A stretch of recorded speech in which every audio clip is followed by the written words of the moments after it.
buongiorno a tutti e bentornati a Future Stars, l'unica trasmissione che parla solo ed esclusivamente di Milan Primavera. Oggi eccezionalmente, ma in realtà no, perché abbiamo una novità da darvi. Martedì 7 del mattino, quindi potete fare colazione, mi spiace per voi, con i nostri due bei faccioni.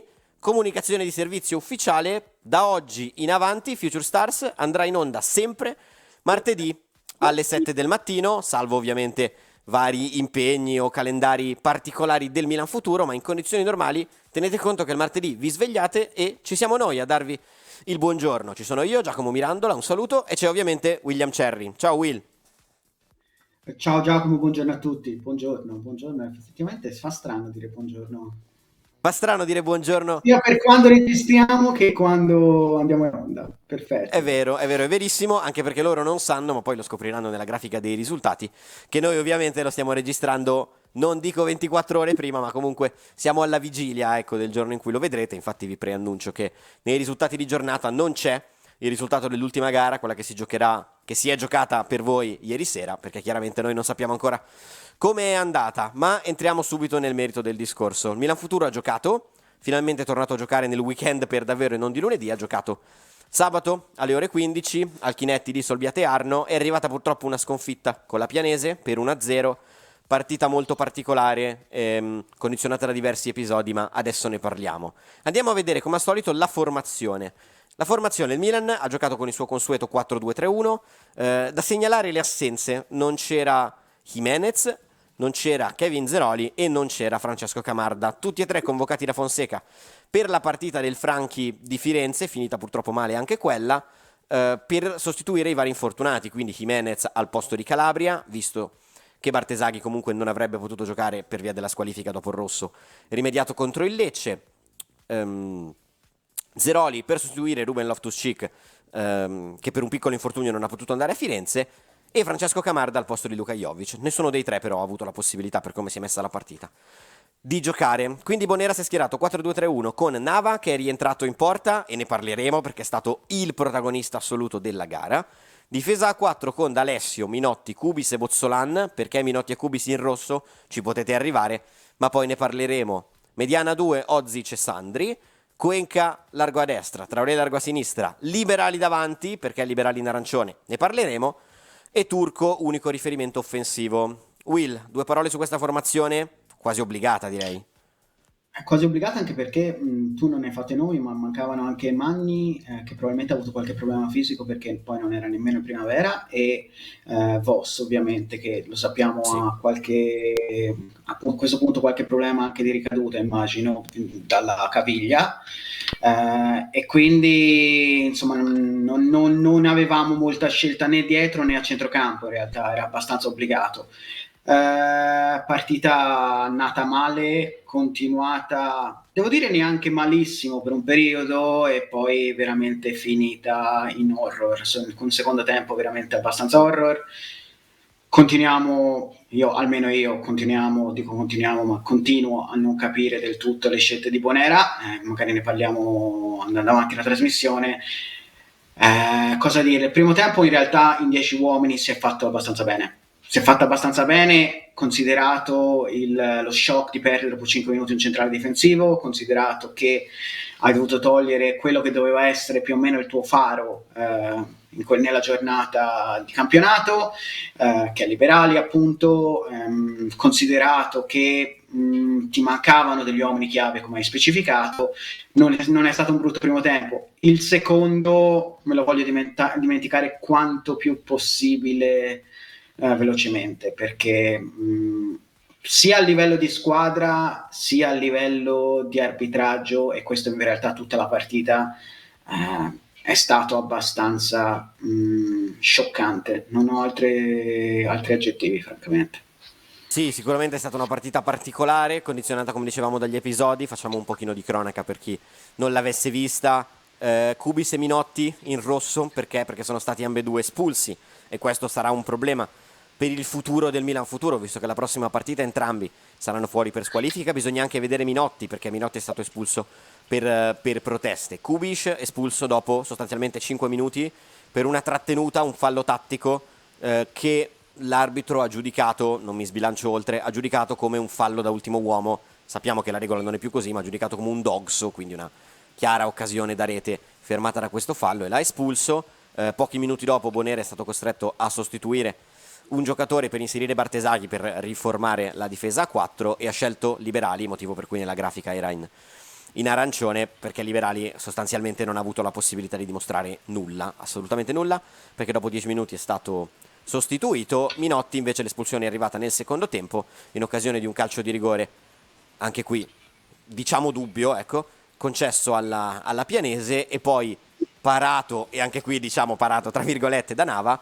Vi dicevo che era stata la partita degli episodi, perché in realtà questo pallone viene toccato da Nava, poi Nava si riavventa sul pallone, non è chiaro se riesca a tenerlo o no fuori dalla porta, il gol non viene assegnato. Io personalmente, come sul rigore, come sul rosso di Kubiš e come sul gol annullato al Milan Futuro nel primo tempo per fuorigioco di Chaka Traoré, anche su questo rigore mi tengo qualche dubbio, perché secondo me il pallone poteva aver varcato integralmente la linea di porta. Guarda, io ti dico che Vai. sul rigore, sul fallo da rigore, non ho nessun dubbio, è letteralmente inesistente e completamente inventato. Parlo ovviamente dell'intervento di Minotti per il quale poi è stato espulso per le proteste. Scusate. Quindi francamente gli episodi, ne hai parlato bene te, rimango dubbioso sull'espulsione, però ci sta, per me ci sta, c'è una chiamata che può starci, soprattutto senza VAR. Sì, certo. Ricordiamo che in Serie C il VAR non c'è. E neanche la goal line Esatto. technology, se no non parleremmo di questi episodi. E lì francamente devo incolpare, mi dispiace, cioè non è che lo incolpo, devo riprendere Kubiš perché ha fatto qualcosa di... non lo so cosa stava pensando, molto probabilmente un po' quello che stava pensando Tomori ieri sera parlando da milanista. Ok. Non lo so, tornando e levando gli episodi, io continuo a vedere un'assenza di struttura di gioco abbastanza preoccupante. Capisco che ieri non ci fosse il trequartista, che è un ruolo chiave per il modulo e per il modo di giocare del Milan, ma continuo a vedere un gioco impostato molto sulle individualità, sugli esterni. Abbiamo due ali che sono veramente... continuano a puntare l'uomo, continuano a fare quello che possono, ma probabilmente non sono né da calcio da C e né, se posso permettermi, da Milan Futuro, ma non il Milan Futuro la formazione, ma da Milan prima squadra, il futuro della prima squadra. Credo che almeno uno di loro, per il funzionamento della squadra e per esaltare appunto giocatori che invece con la prima squadra possono entrarci come liberali, andrebbe cambiato qualcosa, a prescindere dalla partita di ieri ovviamente. Certo, noi ovviamente lo sapete, parliamo delle singole partite, ma questi non sono video post partita, sono video in cui analizziamo un pochino il momento, varie situazioni, varie tematiche che emergono dalla partita, prendendo appunto la partita come punto di partenza, come punto di riferimento. Infatti, proprio legato a questa partita, ma ampliando un pochino il discorso, ci sono due singoli di cui parlare. Partiamo ovviamente da Liberali. Tu parlavi di Bonera, avevamo già detto nelle ultime giornate, avevi già confessato che non sei convinto dalla gestione di Liberali in questo momento, eppure una volta che poteva avere un'occasione dal primo minuto è stato scelto, è stato sacrificato proprio lui per andare a tappare il buco in difesa dopo l'espulsione di Kubiš. Tu come giudichi questa mossa? Francamente non me la spiego. Per me il cambio era ovvio e non era lui ma era Cuenca, con tutto il bene che posso volere a Cuenca, che rimane un giocatore con tanto talento e sicuramente un futuro nel calcio professionistico. Fino adesso non ha dato grandi risposte, per carità, tra l'altro contro la Pianese nemmeno tra i peggiori, anzi possiamo metterlo tranquillamente tra i meno peggio, diciamo così, però è un giocatore che è monotematico, ne hai già uno dall'altra parte che Traoré ha i falli in panchina, molto probabilmente avere qualcuno che era un pochino più tra virgolette regista, quindi che ti faceva anche il mezzo spazio, e avere l'esterno dall'altra parte Traoré era molto più logico. Chiaro, mi direte, poteva togliere anche Traoré? Sì, poteva togliere anche Traoré, il problema è che lì Liberali si trovava a giocare come un'ala sul piede sinistro, quindi era un pochino più scomodo per lui. Io credo che se la formazione come tra virgolette, annunciato a inizio stagione debba essere una fucina di talenti e di giocatori su cui puntare per la prima squadra e in funzione della prima squadra, il primo che devi lasciare in campo, anche in queste situazioni, soprattutto per farlo imparare lui innanzitutto, è Mattia Liberali. Cioè non esiste assolutamente che tu tolga proprio lui Sono dei d'accordo. tre. Sì, sì, sì, sono d'accordo anche visto il Cattivo si momento toglieva soprattutto. Traoré, ma non Liberali. Sì, sì, sono d'accordo. Andiamo adesso invece a parlare del secondo singolo che secondo me al di fuori degli episodi, al di fuori di tutto, merita una menzione, che è Laponava. Rientra dopo un paio di partite in cui ha giocato Raveir per qualche problemino fisico del portiere classe 2004 e torna veramente in grande spolvero. Gioca una partita sontuosa, non ho altri aggettivi per descriverla. Para un rigore, perché noi alla fine ci basiamo sui fatti, ci basiamo su quello che è successo in campo, e in campo è stato deciso che lui quel rigore lo ha parato, ma quella è solo, lo sappiamo, un rigore parato è comunque episodico, quella è solo la punta dell'iceberg di una partita, a mio modo di vedere, quasi perfetta, in cui tiene a galla il Milan Futuro letteralmente da solo, con tutta una serie di interventi tra l'importante e il prodigioso, diciamo, così rientrano tutti in questa classificazione. E, incolpevole sul gol non poteva veramente fare nulla alla fine su quella mole di tiri prodotta dalla Pianese.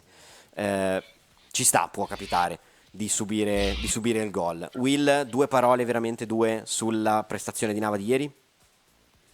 Ha cominciato la grande giornata dei portieri, praticamente se abbiamo del positivo nel Milan di questo weekend sono i portieri, sia in prima squadra che in primavera con Pittarella che appunto nel futuro con Nava, grandissime parate, ha salvato veramente il risultato più volte. Nel secondo tempo io penso che sia stata una delle prove più importanti che ho visto un portiere fare sicuramente in C, perché è veramente clamoroso. Devo dire che anche il portiere avversario ha fatto una parata sul colpo di testa di Turco, niente male, È vero? in occasione del gol annullato, perché quello sarebbe stato regolarissimo ovviamente se fosse stato direttamente gol. Certo. Molto molto bene, però bisogna iniziare a fare punti e non ci si può affidare al portiere per farli, ecco, È tutto qui. vero, questo è vero senza dubbio. Infatti andiamo un pochino a vedere com'è la situazione e partiamo con i risultati di questa giornata.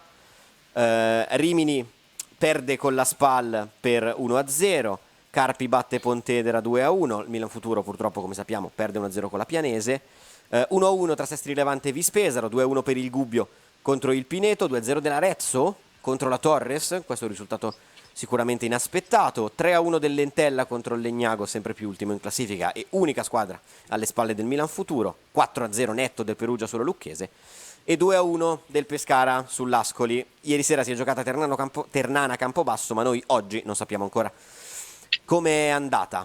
Pescara, ora ne parliamo, prima andiamo un attimino a vedere la classifica. La classifica vede proprio il Pescara in vantaggio, eh, con 3 punti sulla seconda, ma asterisco, nel senso che la Ternana dell'ex Ignazio Abate sta facendo molto bene e con una vittoria ieri sera che non sappiamo se è riuscito ad ottenere o meno, si porterebbe addirittura a -1 dal Pescara. Diciamo che le grandi forze del campionato restano quelle, Pescara, Ternana e Entella. Basta classifica, bisogna scendere di tante posizioni per trovare il Milan Futuro, sempre più invischiato in questa zona play-out, però comunque al momento la salvezza dista solo 2 punti, perché il Sestri Levante è a 8 punti, e come dicevamo anche all'inizio, noi comunque ci aspettiamo che ci sarà un miglioramento, soprattutto nel girone di ritorno del Milan Futuro, che inizierà a prendere confidenza anche con la categoria. Ma non soffermiamoci su questo, passiamo subito all'altro grande argomento di quest'oggi, ovvero inizia la sosta nazionali che incide, perché ferma ovviamente il campionato di Serie A, ma che incide anche in Serie C, soprattutto per le seconde squadre. Vedendo in grafica, sono tanti i convocati in nazionale. Per quanto riguarda il Milan Futuro, in Under 19 sono stati convocati Francesco Camarda, Vittorio Magni, Emanuele Sala, Mattia Liberali e Diego Sia. In Under 20 sono stati convocati Torriani, Bartesaghi, Zeroli e Bacune, che ho scritto male, è Bacune con la A, perdonatemi. E poi ci sono anche alcune convocazioni delle nazionali estere, come Noah Raver, come Cuenca, come Kubic, forse Zukic, ma non siamo riusciti a verificarlo. Will, tutte convocazioni meritate, a mio modo di vedere, sicuramente convocazioni che vanno a togliere tanti uomini al Milan Futuro, vedendo Torriani anche alla prima squadra. Sicuramente diventa difficile, infatti poi ne andremo a parlare, pensare di poter giocare il prossimo weekend? Diventa impossibile pensare, ci devi sommare l'espulsione, quindi l'indisponibilità di Minotti, devi aggiungerci gli infortunati. Tra l'altro Magni non sappiamo se risponderà alla convocazione perché, ripeto, questo weekend è stato assente, quindi non È sappiamo vero? bene le sue condizioni. E ci sono gli infortunati Voss e Gala, che dubito a questo punto, visto che sono già 2 panchine consecutive che non entrano, non so quanto possono essere al 100% o comunque disponibili dal primo minuto quantomeno per la gara contro il Pescara. È chiaro che sono più di una squadra, tutti messi insieme e sommati. Peraltro ci sono proprio delle emergenze, contingenze, soprattutto in difesa, perché Bacune, Magni, Bartesaghi, Minotti, Kubis, forse anche Zukic, e sono tutti assenti, diventa un gran problema. Peraltro non vorrei dire una cavolata, ma forse anche Dusu Sì, con quindi la Romania. tutta la difesa dall'Under 18 del Milan fino al Milan futuro sostanzialmente. Quindi diventa veramente difficile. Sì, diventa complicato. E infatti andiamo con la, chiamiamola così, la nostra consueta grafica finale, che questa volta però termina con un punto di domanda. Ovvero, la prossima partita in calendario è la difficilissima trasferta di Pescara. Ovviamente questa partita non si può evitare, però è improbabile che si giochi il prossimo weekend. Perché? Il Milan ha già chiesto, è già ufficiale, il rinvio di questa partita per motivi di indisponibilità legate alle nazionali giovanili, per le convocazioni che abbiamo visto poc'anzi. Con ogni probabilità non vedo perché non dovrebbe essere accettata questa richiesta del Milan, come è successo in occasione della gara con la Torres. Quindi è probabile che il prossimo weekend il Milan futuro non scenda in campo. Quindi l'appuntamento con il Pescara a quel punto verrebbe rinviato, se non sbaglio mi dicevi Will, al primo mercoledì tra 2 settimane, giusto? Mercoledì 23 dovrebbe essere, mercoledì 23 sera. Anche guardando al calendario di Pescara e futuro dovrebbe essere di mercoledì.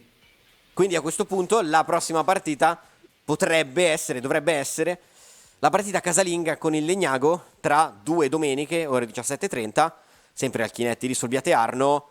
Velocissimamente Will, Legnago ultimissimo in classifica, bisogna anche per un discorso probabilmente di morale, bisogna fare per forza i 3 punti qui. Purtroppo sì, cioè ti sei messo in una condizione, tra l'altro ti trovi a doverlo fare in condizioni comunque più o meno di emergenza in difesa, ma dovrai trovare una soluzione e dovrai assolutamente portare a casa 3 punti. Anche per un fatto di fiducia e morale, perché diventa complicato se non inizi a incamerare punti, almeno con le piccole o comunque le squadre più deboli, pensare anche psicologicamente di poi poter rimontare e trovarti in una zona che noi ci aspettiamo tranquilla di classifica verso la metà del girone di ritorno per non essere invischiati in una lotta a salvezza, ecco, diciamo così. Io penso, ripeto, che questa squadra una volta ripresa si salvi, non dico con la sigaretta in bocca, però abbastanza Agevolmente, facile, ecco. perché i valori in campo sono veramente superiori a quello di un giocatore di C mediamente. C'è un mercato davanti, io penso che si interverrà per sistemare 2 o 3 cose, sia in uscita perché ci sono delle situazioni, sia in entrata, e penso che si equilibrerà un pochino la rosa. È chiaro che dietro si è fatto probabilmente un errore, a meno che Zukic non esca in maniera molto forte da qui ai prossimi mesi, però sì, sia anche davanti evidentemente è un buco, soprattutto se punti su Camata per la prima squadra eventualmente c'è Certo, abbastanza una voragine, perché comunque è un'unità giovane, ripeto, l'abbiamo già parlato, in cui deve un pochino gestirsi. certo. 2 colpi, uno davanti, uno dietro, e magari anche un'uscita anche di un over per Sì, farne arrivare 2 direttamente over. assolutamente sì. Ma ne parleremo, avremo modo di parlarne. Per ora noi vi salutiamo, vi ringraziamo, vi ricordiamo che l'appuntamento switcha, avanza di qualche ora e diventerà fisso il martedì alle 7 del mattino. Ci troverete anche il prossimo martedì, sempre alle 7, anche se il Milan Futuro non dovesse giocare. Avremo la possibilità di fare un approfondimento, di parlare un pochino del progetto nella sua nella sua interezza e di essere un pochino più liberi nei nostri discorsi e non vincolati a una partita. Will, io ti saluto e ti ringrazio. Grazie Giacomo, grazie a tutti. Vi ricordo che noi ci rivediamo esattamente fra 7 giorni, lasciate like, commentate, fateci sapere che cosa ne pensate e mi raccomando iscrivetevi al canale. Un saluto anche da parte mia e buona giornata a tutti.